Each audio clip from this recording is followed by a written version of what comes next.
Puedes ver Gaza desde aquí. Detrás de estas paredes hay más de 2 millones de personas, rodeados en una prisión abierta. Esta playa, cerca de las fronteras de Egipto, también tiene una vista de Gaza a 10 kilómetros, pero Gaza también está asediada desde el mar por la entidad ocupante.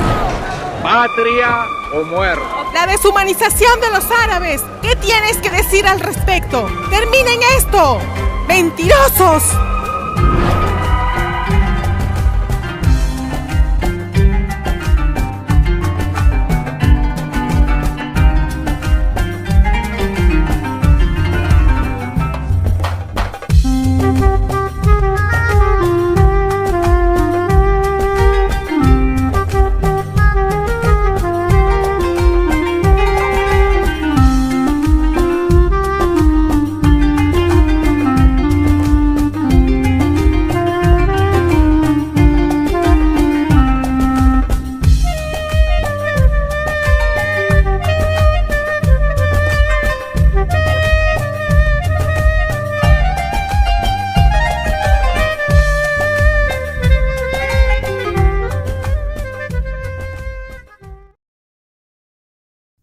Palestina, reconocida por 139 de los 193 Estados miembros de la ONU, tiene un estatus limitado. Estados Unidos y Europa la consideran parte del territorio israelí en apoyo al Estado judío. Aunque no es miembro pleno de la ONU, tiene el estatus de observador permanente junto con el Vaticano. Territorialmente se divide en dos regiones, la Franja de Gaza y Cisjordania. La primera está bajo control de Hamas, designada terrorista por 6 países, mientras que Cisjordania tiene un estatus complicado, con diversos tipos de control por parte de Israel y Palestina. El nombre Palestina se atribuye a los griegos derivado del antiguo pueblo filisteo, que habitó la actual Franja de Gaza desde el siglo III a.C. según la Biblia. Fueron los rivales de los antiguos hebreos en el 140 a.C. El territorio experimentó un breve periodo de autonomía bajo la dinastía de los amonios antes de ser conquistado por los romanos. La región fue convertida en la provincia romana de Judea, desvinculándola del pueblo judío. En el 636, el califato árabe conquistó la región, iniciando un proceso de islamización y arabización. Jerusalén es crucial para los musulmanes debido a la creencia de que Mahoma ascendió al cielo desde la actual cúpula de la roca. A lo largo de los siglos, Palestina experimentó diversas dominaciones, incluyendo los imperios bizantinos, otomano y las cruzadas católicas. El surgimiento del sionismo en el siglo XIX, abogado por Theodor Herzl, marcó un punto crucial. Buscaba la creación de un Estado judío y en 1881 comenzó la primera ola de inmigración masiva de judíos a Tierra Santa, bajo la soberanía otomana. Durante la Primera Guerra Mundial, los británicos, en su lucha contra el Imperio Otomano, alentaron la revuelta árabe y prometieron a los árabes un Estado único. El Tratado de Sykes-Picot con los franceses dividió los territorios, y Palestina quedó bajo el mandato británico.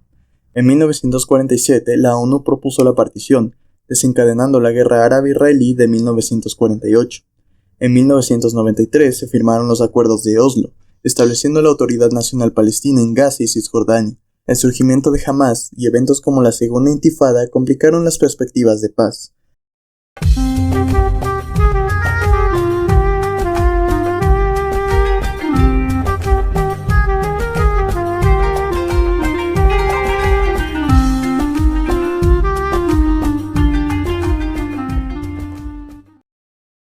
Palestina es una tierra con una larga historia religiosa.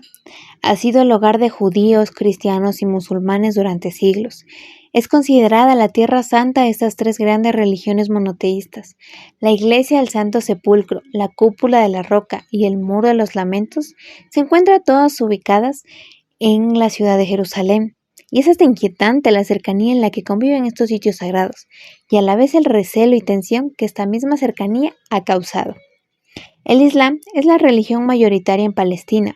Con alrededor del 90% de la población, los palestinos musulmanes consideran a Palestina como tierra santa del Islam, ya que fue en Jerusalén donde el profeta Mahoma ascendió a los cielos junto al ángel Gabriel, justo donde está edificada la mezquita Al-Aqsa, o más conocida como la Cúpula de la Roca. Los judíos consideran a Palestina como su tierra natal y creen que tienen el derecho a poseerla por ser el pueblo escogido por Dios. La religión ha sido uno de los elementos centrales, por no decir el elemento central, del conflicto en Palestina. Este pensamiento sionista de la tierra prometida y del pueblo elegido por Dios ha llevado a la expulsión de musulmanes de su tierra, y sin duda que la particularidad religiosa de Palestina, siendo el epicentro de las tres grandes religiones monoteístas, ha creado más divisiones que uniones, un tema muy delicado para el ser humano.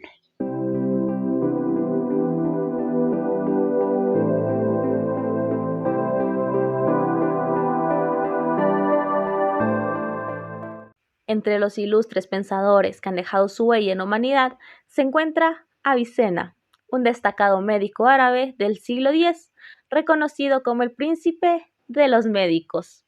Su contribución más notable es la conceptualización de la transmisión de enfermedades a través del aire y del agua, como la meningitis. Además, fue el primero en utilizar mercurio en el tratamiento de la sífilis, según se evidencia en su obra maestra, El Canon de la Medicina. La música en particular ha surgido como un poderoso medio de unión, humanidad y resistencia. Sin embargo, su alcance es limitado, ya que Israel restringe la difusión de este arte palestino. Una de las canciones más destacadas y queridas por los palestinos es Mi sangre es palestina o Dami Falastine, de Mohamed Asafá. Esta composición representa la identidad de un palestino que se enorgullece de sus raíces, utilizando instrumentos tradicionales y transmitiendo la fuerza inherente a la lucha por sus tierras. También tenemos a Julia Boutros. Se destaca con su canción Al-Ahá Silai, que representa la resistencia inquebrantable de los palestinos en su tierra. La pieza, respaldada por una orquesta, transmite un mensaje de resiliencia ante las adversidades. Además, su sencillo, Aibai, compuesta por su hermano. Esta canción se basa en una carta de Hassan Nasrallah durante la guerra de 2006, recaudando nada más y nada menos que $3 millones para apoyar a las familias afectadas por el conflicto en el Líbano.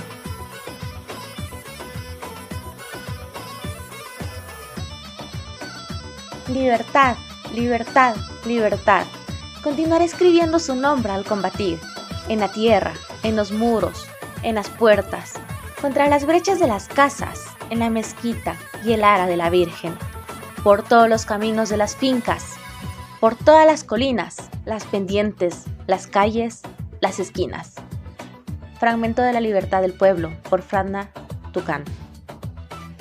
En la poesía palestina temprana se abordan principalmente temas políticos, destacando la migración masiva de judíos a sus tierras y testimonios de los conflictos durante la revuelta palestina de 1936 a 1939.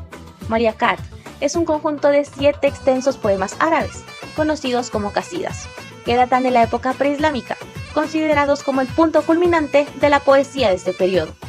Estos versos exploran la vida tribal y la experiencia en el desierto, además que su nombre significa odas colgantes, que proviene de la tradición de colgar estos poemas en Aqaba, en la Meca, ejerciendo una influencia duradera en la poesía islámica subsiguiente. Un ejemplo posterior que refleja la identidad palestina es el poema Carnet de Vencida, de Mahmoud Armis, creado en 1964. Este poema se destaca por la conexión profunda del autor con su tierra y subraya la injusticia de la usurpación territorial. Cada día una hora más cruel, la esgrima de corazones apenas palpitando, el palpito de hojas en nuestros jardines secos, el calor en Gaza, en Jericó, manteniendo sueños que jamás tuvimos tiempo de recordar, una anciana intentando revivir cualquier fantasía posible. Muro contra nuestro aliento, Pérez Rego, 2010. La pintura y el arte son disciplinas que trascienden más allá de lo físico. Evocan emoción y sentimientos basados en la libertad de la imaginación. Sin embargo, Palestina no solo ha visto ultrajada su libertad por parte de Israel, sino también su identidad artística. Desde el siglo XX, escuelas de arte como Bezalel en Israel, en su búsqueda por forjar una identidad nacional, despojaron y copiaron burdamente la pintura de los territorios aledaños, e hicieron que artistas palestinos abandonen su hogar para estudiar y producir arte para Israel. Sin embargo, pese a esta apropiación cultural, aquellos artistas, tales como Mustafa al-Halal, recuerdan su lugar natal y representan el abuso y la tragedia contra su pueblo en su arte.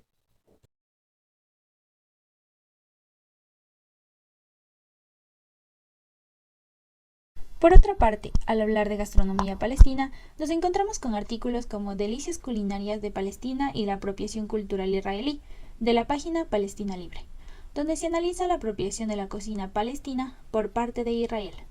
El artículo argumenta que Israel ha borrado la identidad cultural palestina al reclamar platos tradicionales palestinos como propios. Algunos ejemplos de estos platos son el falafel, considerado un plato nacional palestino, pero que los israelíes a menudo lo presentan como un plato israelí. El hummus, que es un puré de garbanzos con tahini, jugo de limón, ajo y especias, es un plato básico en la cocina palestina y se sirve como un dip con pan, pita o verduras, que los israelíes lo han convertido en un producto de exportación y lo han presentado como un plato israelí. Asimismo, la shakshuka, el kanafé, que es un postre, el kubé, la makluba y el baklava son platos que los israelíes a menudo lo presentan como suyos. Es importante reconocer las contribuciones de la cocina palestina a la gastronomía mundial, así como también es importante desafiar la apropiación israelí de la cocina palestina y apoyar los esfuerzos para preservar la identidad cultural palestina. El cine palestino tiene una rica y compleja historia que se remonta a principios del siglo XX. Las primeras películas palestinas fueron documentales que se centraban en la vida cotidiana y los eventos históricos. A lo largo de los años, el cine palestino ha evolucionado para reflejar los cambios políticos y sociales en la región.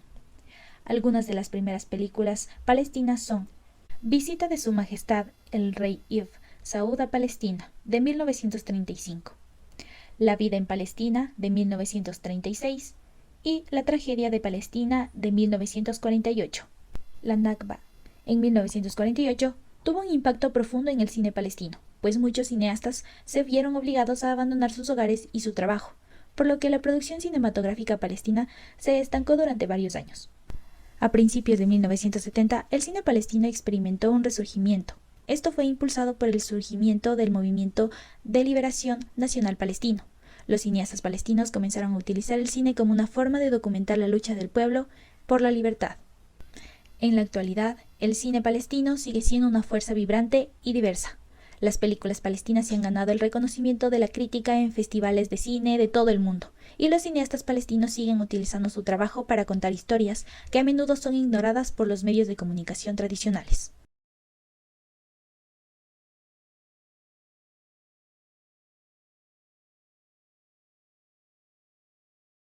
La creación del Estado de Israel en 1948 generó tensiones, y desde ese entonces ha habido conflictos armados, desplazamientos de población y dificultades en la búsqueda de una solución pacífica. La ocupación israelí de territorios palestinos como Cisjordania y Gaza ha sido motivo de controversia, junto con la construcción de asentamientos judíos en esas áreas. Muchos defensores de los derechos humanos critican las condiciones de vida en Gaza y la restricción de movimientos en Cisjordania. Las raíces del conflicto también se encuentran en la cuestión de los refugiados palestinos, quienes fueron desplazados durante la creación de Israel. La situación humanitaria en los campos de refugiados es un aspecto crítico que requiere atención internacional. Lo que sucede en Gaza representa la aniquilación del pueblo palestino. Para ahondar un poco más en este aspecto tan primordial, tomaremos como ejemplo a Raz Segal, historiador y director del programa de maestría en Holocausto y Genocidio en la Stockton University, en un artículo publicado en palestinalibre.org, quien, como muchas otras voces, intenta crear conciencia sobre la pregunta de por qué el mundo no presta atención a las acciones explícitas de Israel en Gaza. La Convención para la Prevención y Castigo del Crimen de Genocidio de las Naciones Unidas define el genocidio como el intento de destruir total o parcialmente a un grupo nacional, étnico, racial o religioso. En este contexto, el historiador israelí argumenta que Israel ha expresado claramente esa intención en su ofensiva letal en Gaza. Un ejemplo de esto son las declaraciones del ministro de Defensa de Israel, quien el 9 de octubre de 2023, según relata Segal, afirmó: «Estamos imponiendo un asedio total en Gaza, sin electricidad, sin comida, sin agua, sin combustible. Todo está cerrado. Estamos combatiendo animales humanos y actuaremos en consecuencia».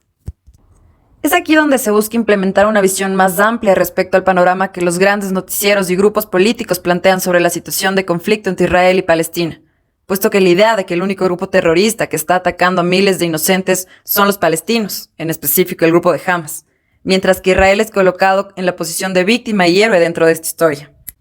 Estamos frente a un pueblo que ha sido reprimido con una violencia excesiva, privado de las condiciones más básicas para poder tener una vida digna, y que en su intento de sublevación y defensa son catalogados como asesinos y villanos.